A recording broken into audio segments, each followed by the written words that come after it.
요한복음 8장 31절 32절 말씀 보입니다. 요한복음 8장 31절 32절 말씀 159쪽에 있습니다.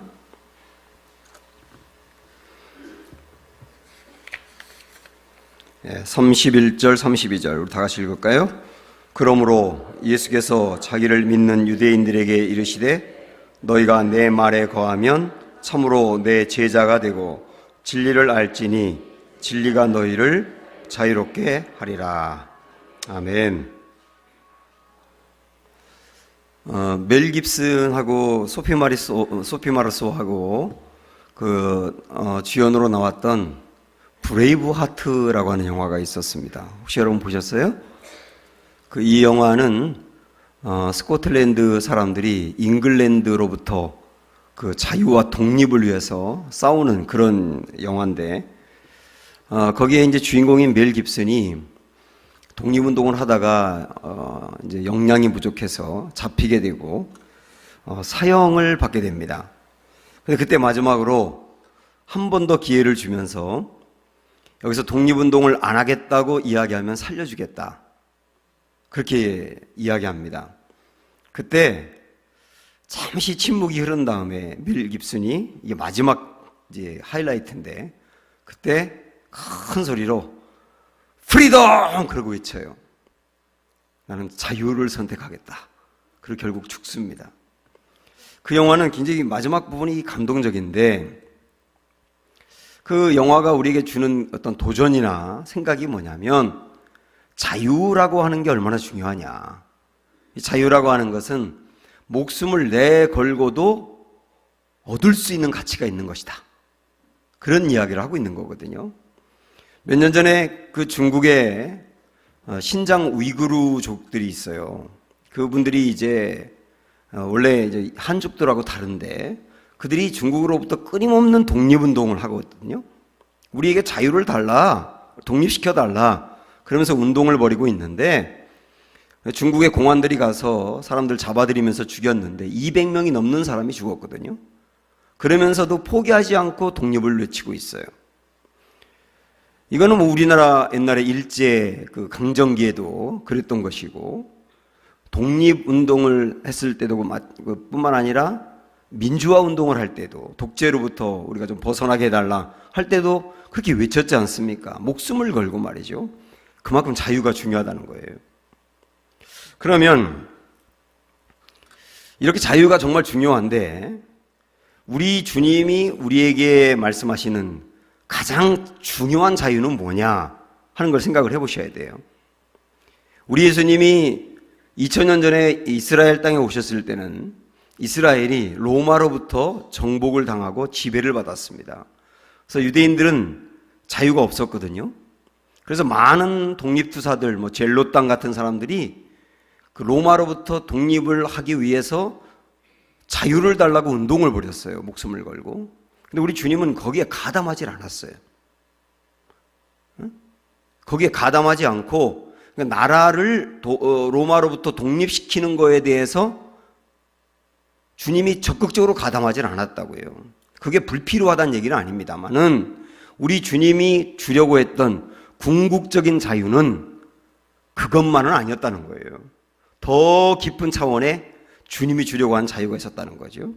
그 자유가 영적인 자유라고 하는 겁니다. 자, 오늘 우리가 읽었던 이 짧은 말씀, 여러분이 워낙 잘 알고 있는 말씀인데, 거기 한번 다시 보세요. 31절, 32절, 특별히 32절만 한번 볼까요? 진리를 알지니 진리가 너희를 자유롭게 하리라.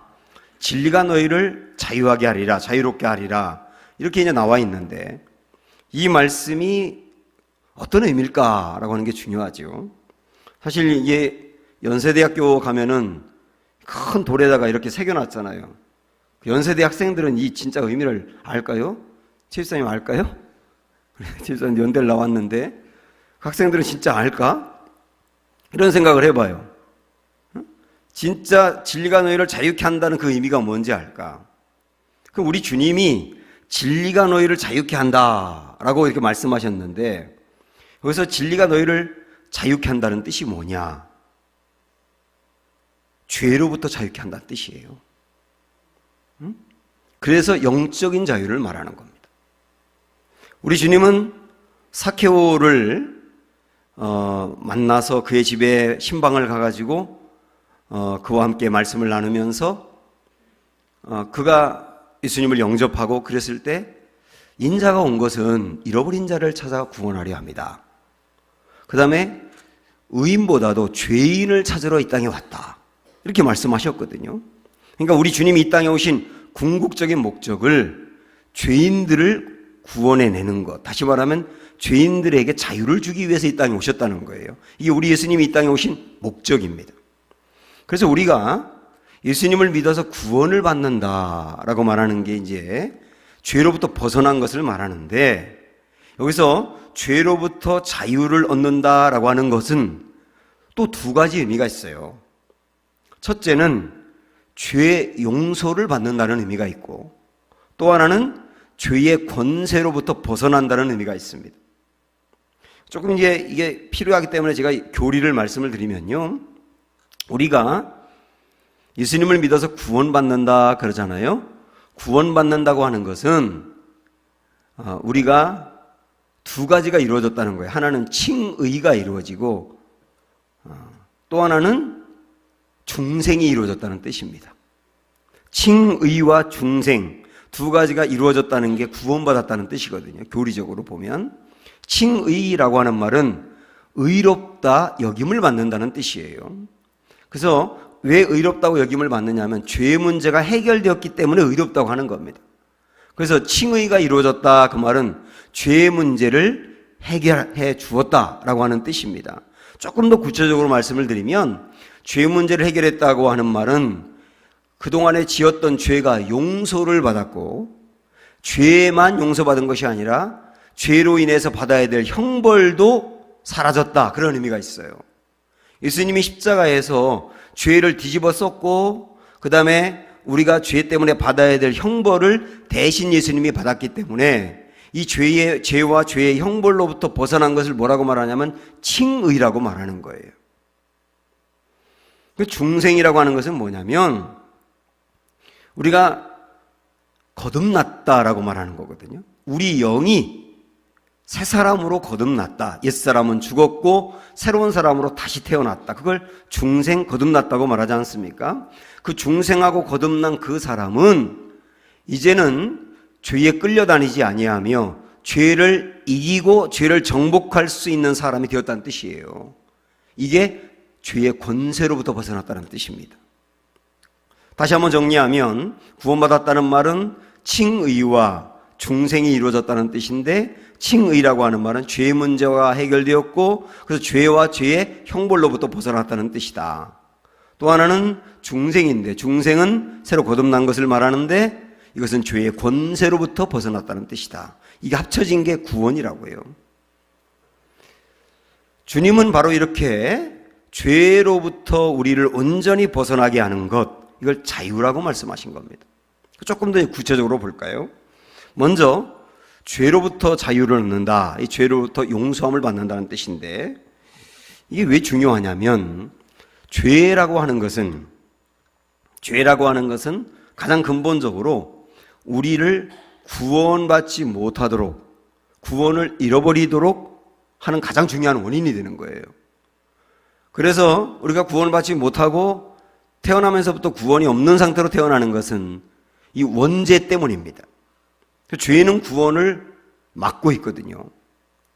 그래서 이 죄로부터 벗어나는 게 구원이고, 근데 이미 구원을 받았으면서도 구원을 받았는데도 불구하고, 그러나 그가 분명히 구원을 받았는데 또 죄에 넘어지기도 하지 않습니까?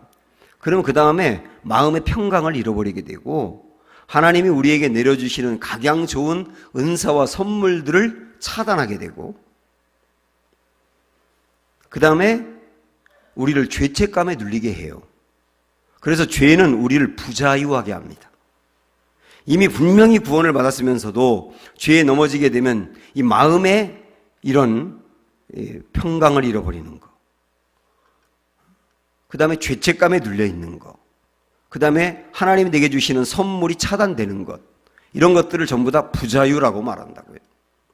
그러니까 여기서 이 상태로부터 벗어나게 하는 게 자유입니다.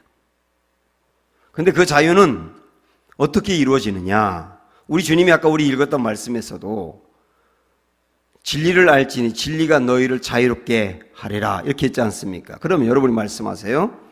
여기서 말하는 진리가 너희를 자유롭게 하리라 그랬는데 여기서 말하는 진리는 누굽니까? 예수님이에요.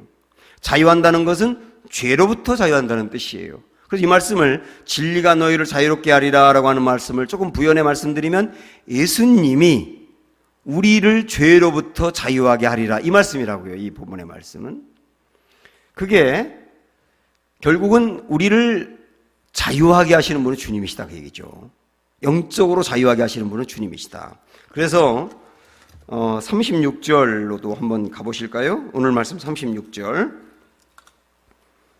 시작. 그러므로 아들이 너희를 자유롭게 하면 너희가 참으로 자유로우리라 이랬지 않습니까? 여기서 말하는 아들도 진리이신 예수님을 말하는 거죠.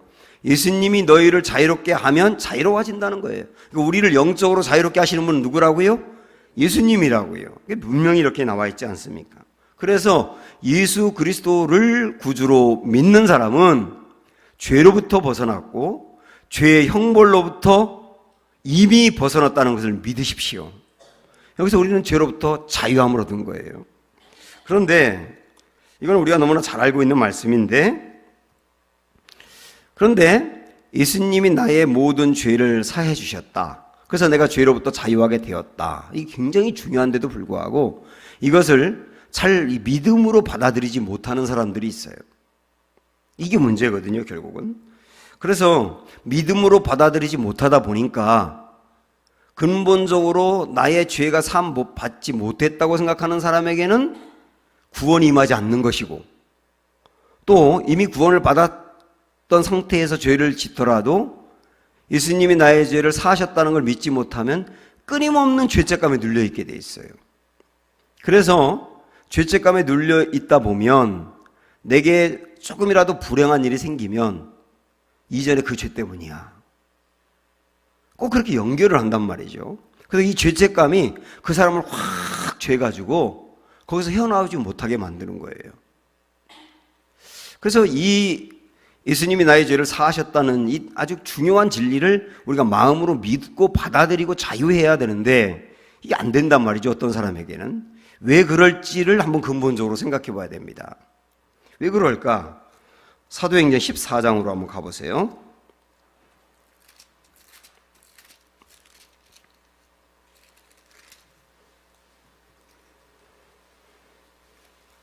(211조) 사도행전 14장. 자, 1절 볼까요? 시작. 이에 이고니온에서 두 사도가 함께 유대인의 회당에 들어가 말하니 유대와 헬라의 허다한 무리가 믿더라 그랬어요. 여기에 사도들이 복음을 전하는데 허다한 무리가 믿더라. 근데 이 허다한 무리는 유대교를 믿던 사람들이었거든요. 유대교를 믿던 사람들이 예수님을 믿는 것으로 개종했다는 뜻이에요. 허다한 무리가. 그런데 2절을 보면 그러나 순종하지 아니하는 유대인들이 이방인들의 마음을 선동하여 형제들에게 악감을 품게 하거늘 이렇게 나와요. 그러니까 이 바울이 복음을 전할 때 똑같은 장소에서 사람들을 모아놓고 똑같은 복음으로 말씀을 전했는데 똑같은 설교를 들으면서 어떤 유대인들은 유대교를 믿던 사람이 아예 개종을 하는 사람도 있었는가 하면 어떤 유대인들은 이 바울의 말씀을 안 믿을 뿐만 아니라 자기들만 안 믿은 것이 아니고 다른 사람까지도 이 바울에 대해서 예수님에 대해서 악감을 품게 했다고 나옵니다. 여러분 생각을 해보셔야 되거든요. 아니 똑같은 말씀을 듣는데 왜 어떤 사람은 그걸 믿음으로 받아들이는데 어떤 사람은 이걸 거절하는 정도가 아니라 더 악해지느냐라고 하는 겁니다. 왜 그러느냐? 여기서 우리가 좀 근본적으로 이런 부분들을 생각을 해보면 말씀을 듣는다 하더라도 여러분 이걸 아셔야 됩니다. 말씀이 선포되는 그 현장에 여러분의 마음 에서도 그렇고 이 공간 안에서도 그렇고 마귀가 그 말씀을 받아들이지 못하도록 역사한다는 걸 아셔야 돼요. 물론 이 말씀을 마음으로 받아들이지 못하는데 그 사람의 어떤 태도의 문제도 있어요. 그 말씀을 의도적으로 안 듣는다든지, 그리고 사모하는 마음이 전혀 없다든지, 이런 태도의 문제 때문에 말씀이 그 사람에게 거절당하는 경우도 분명히 있습니다. 그건 그 사람의 태도를 바꾸셔야 돼요. 그런데 그것만이 아니고 사단의 역사도 있다는 걸 아셔야 된다고요. 다시 여기 조금 이따 다시 볼 건데요. 좀 뒤로 더 넘어가서 이번에 한번 고린도후서 4장 4절로 가보십시오. 289쪽.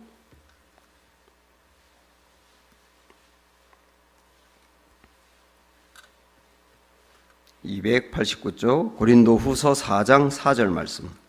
시작. 그 중에 이 세상의 신이, 이렇게, 이 세상의 신이 누구예요? 이 세상의 신, 마귀죠. 사탄이죠. 그러니까 그 중에 이 세상의 신인 사탄이 믿지 아니하는 자들의 마음을 혼미하게 하여 그리스도의 영광의 복음의 광채가 비치지 못하게 함이니 그리스도는 하나님의 형상이니라. 이렇게 나와요. 그러니까 예수 그리스도의 복음을 전할 때 사단이 역사해가지고 그 복음의 영광의 광채가 그 사람에게 분명히 들어가서 믿음만 생기게 하면 그 사람이 구원을 받고 새 생명을 얻게 되는데, 사단이 그 복음이 그 사람 마음에 떨어지지 못하도록 방해한다는 거예요. 이게 분명히 있다고 말씀하고 있지 않습니까? 그래서 복음의 말씀을 들을 때 너무 생각이 많아지고, 복음의 말씀을 들으려고만 하면 머리통이 터질 것 같고, 도무지 집중이 안 되고 그런 사람이 있어요. 교회를 다니는 사람 중에서도 이렇게 설교를 할 때도 뭐 재밌는 얘기라든지 뭐 그런 이 세상에서 우리가 살아가는데 필요한 좋은 교훈들 얘기할 때는 막 정말 잘 듣는데 복음 얘기만 하면 막 머리통 치고 흔드는 사람이 있어요. 이상하게 복음 얘기만 들어가려고 하면 이게 안 먹히는 거예요. 왜 그런지를 아셔야 됩니다. 사단이 복음의 영광의 강체가 비치지 못하도록 역사하고 있다는 걸 아셔야 된다는 거예요. 이걸 굳이 다르게 말한다면 거절의 영이라고 할까요? 복음을 받아들이지 못하도록 막는 거절의 영, 그런 영이 역사한다고 볼 수 있는 겁니다. 예수님이 그 씨 뿌리는 비유를 말씀하실 때 제일 먼저 말씀하신 게 길가에 떨어진 씨였죠. 길가에 떨어졌다 그랬어요. 길가에 떨어진 씨는 뿌리도 내리지 못한다 그랬잖아요. 제가 뭐라고 표현했냐면 씨알도 안 맥힌다 이렇게 표현했지 않습니까? 근데 왜 그러냐?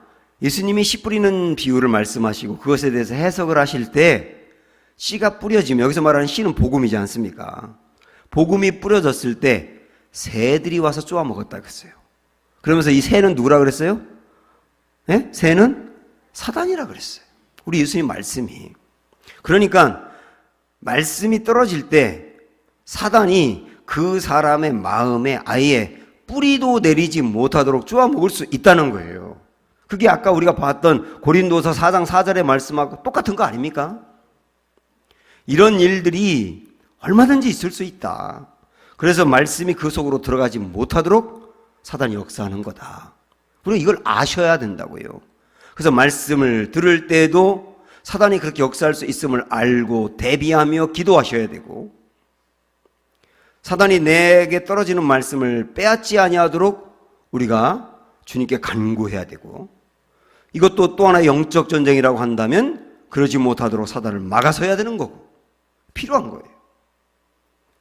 말씀이 떨어질 때 받아들이지 못하도록 막는 사단의 역사가 있는가 하면, 아까 우리가 사도행전 14장에 봤던 말씀처럼 어떤 사람들은 이 말씀을 떨어지는 순간 믿었다라고도 나와요. 이거를 2절에서는 순종이라고 표현했는데, 순종한다는 말은 말씀을 받았다는 거죠. 다시 한번 아까 봤던 14장으로, 사도행전 14장으로 다시 가보세요. 거기에 보면 9절에 보면 이런 얘기가 나옵니다. 8절부터 볼까요? 8절 14장 8절 시작. 루스드라에 발을 쓰지 못하는 한 사람이 앉아 있는데 나면서 걷지 못하게 되어 걸어본 적이 없는지라 바울이 말하는 것을 듣거늘 바울이 주목하여 구원받을 만한 믿음이 그에게 있는 것을 보고 그랬어요. 그러니까 루스드라라고 하는 지역에서 바울이 복음을 전하는데 거기에 발을 쓰지 못하는 장애인이 있었던 겁니다. 근데 바울이 사람들을 모아놓고 설교를 한참 하다가 이 발을 쓰지 못하는 장애인과 눈이 마주쳤어요.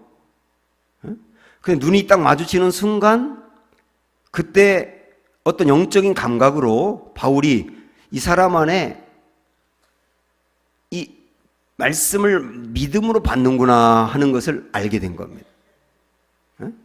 저도 이제 제가 이제 바울과 같이 이제 비교하려고 그러는 게 아니고 저도 이제 설교하다가 이렇게 보면 저하고 눈이 마주치는 분이 있잖아요. 그럼 눈이 마주치자마자 얼른 눈을 피하는 분이 있어요.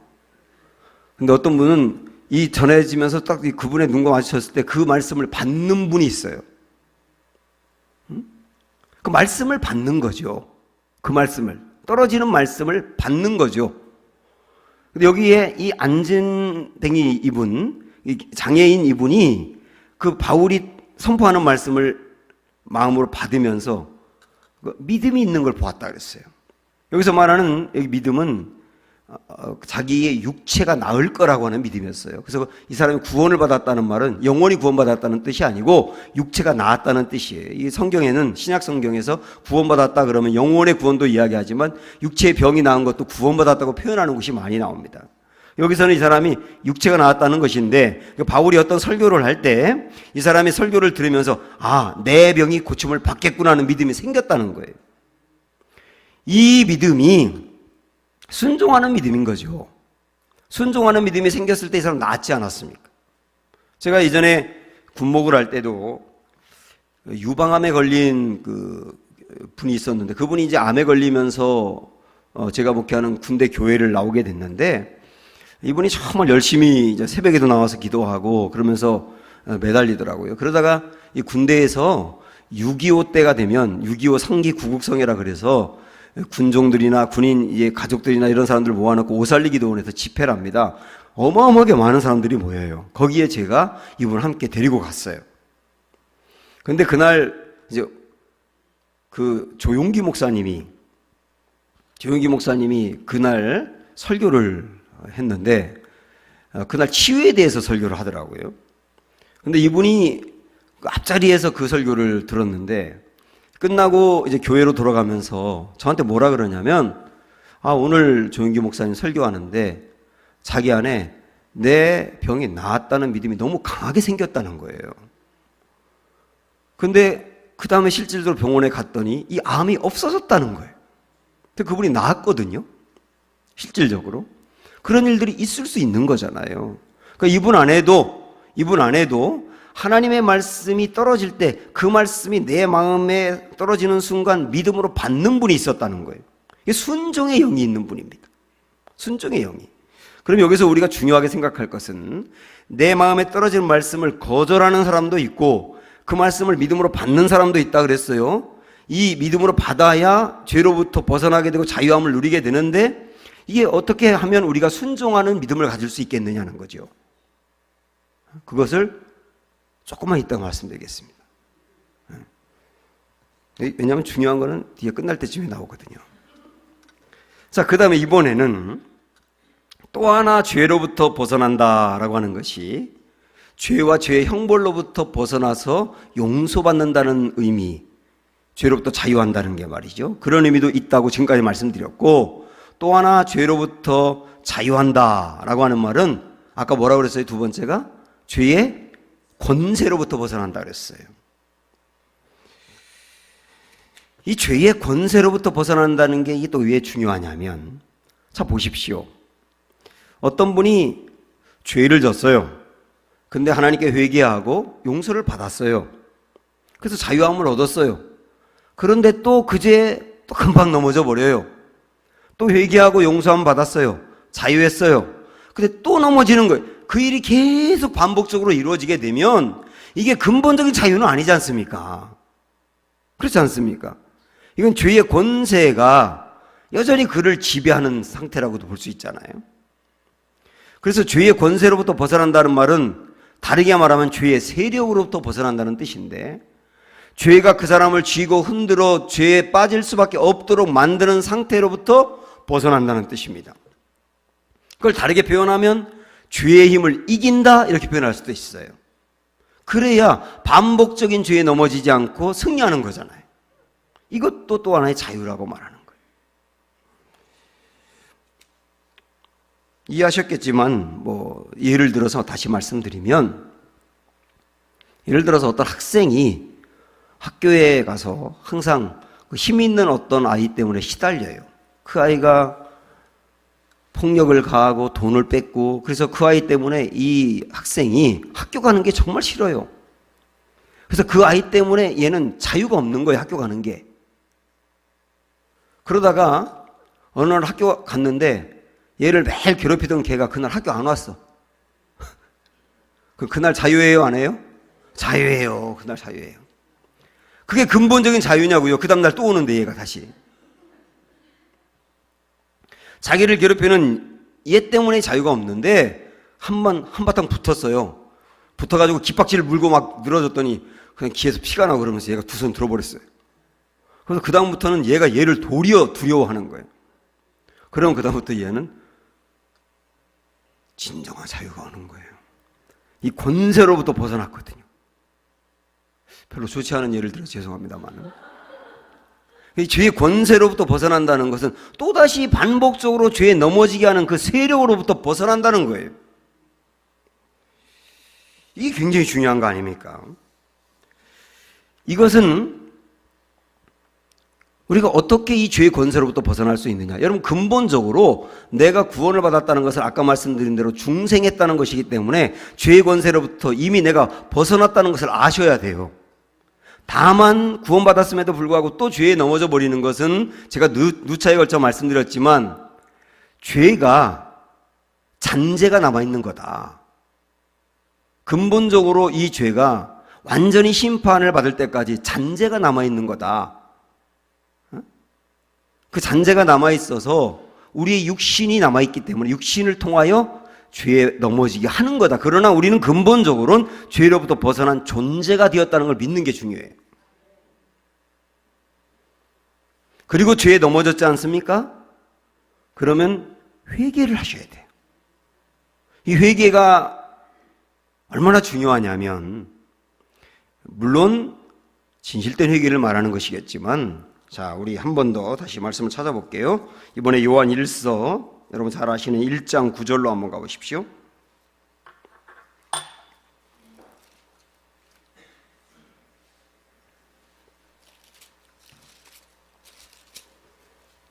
(388쪽) 387쪽 요한일서 1장 9절 시작.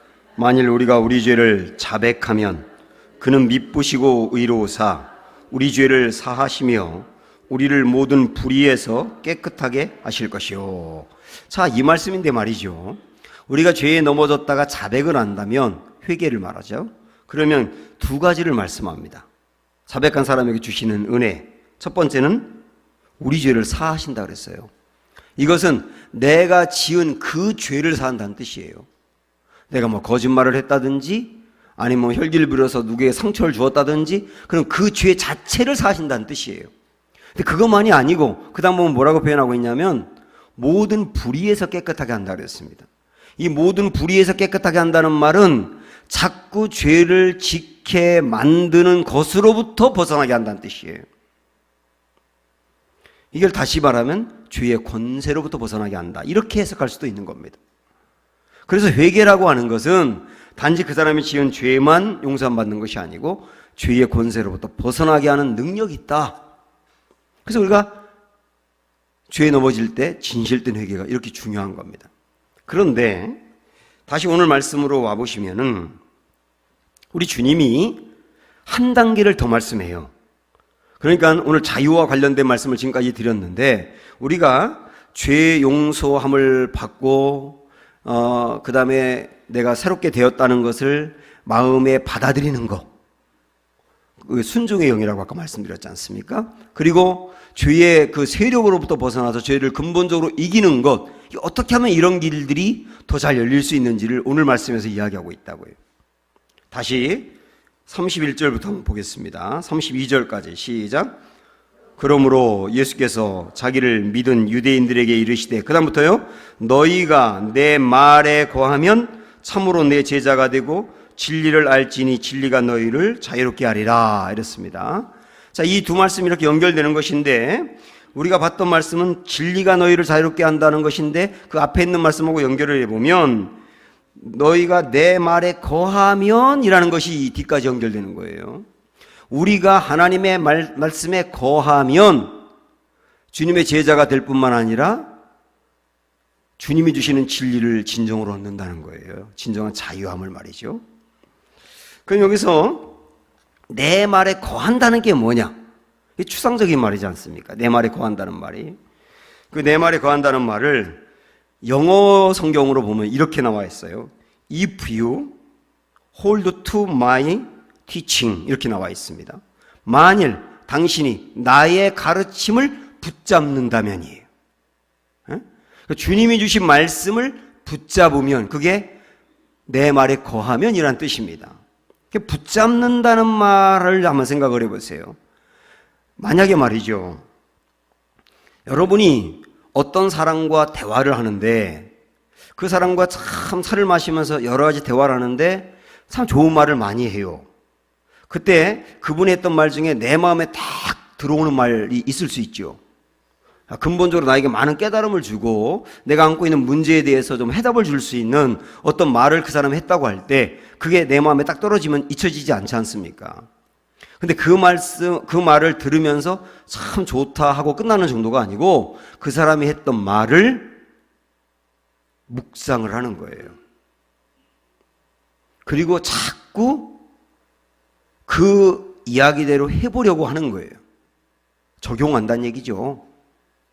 그러다 보면 그 사람이 했던 좋은 말이 그냥 내가 듣기에 좋은 말 정도가 아니라 내 마음을 움직이게 되고 궁극적으로 내 삶을 변화시킬 수가 있지 않습니까? 그 과정들을 뭐라고 말하냐면 붙잡는다고 말하는 거예요. 붙잡는다. 이해가 되세요? 우리가 하나님의 말씀을 붙잡는다, 그런 말 참 많이 하지 않습니까? 주님 말씀 붙잡으세요. 굉장히 추상적인데 구체적으로 말하면 그런 거라고요. 설교할 때 강단에서 선포된 말씀이 특별히 내 마음에 은혜로 다가오면 많은 분들이 아멘하고 그 다음에 가방 들고 교회 밖으로 나가면서 그 말씀도 같이 사라지지 않습니까? 그렇게 하는 게 아니고 내게 떨어졌던 그 말씀을 묵상을 하시고 그 다음에 그 말씀을 마음에 품고 자꾸 생각하고, 소가 여물을 먹으면 그냥 삼키는 게 아니라 넣었다 뺐다 계속 곱씹는 것처럼, 곱씹는 것처럼 그 말씀을 계속 붙들고, 이 말씀이 주님이 나에게 주는 그 구체적인 내용이 뭘까를 품고 그 다음에 내 마음에 감동되는 대로 행하고, 그 모든 걸 뭐라고 말한다고요? 네? 붙잡는다고 말한다. 붙잡는다. 거한다. 이 과정들이 말씀을 듣는 성도들의 굉장히 중요한 태도라는 겁니다.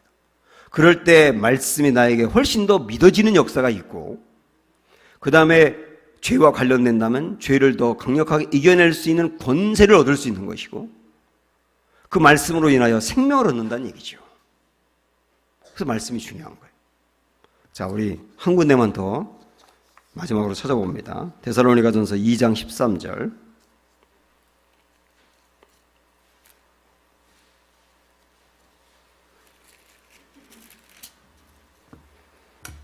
329쪽 데살로니가전서 2장 13절.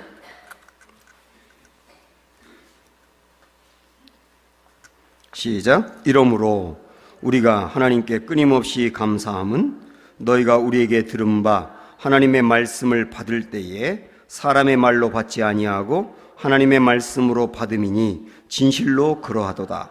이 말씀이 또한 너희 믿는 자 가운데서 역사하느니라, 이랬어요. 그러니까 우리가 듣는 말씀이 우리가 듣는 말씀이 믿는 자인 우리 안에서 역사한다고요. 그래서 말씀을 뭐라고 말하냐면 살아있다고 말하는 거예요.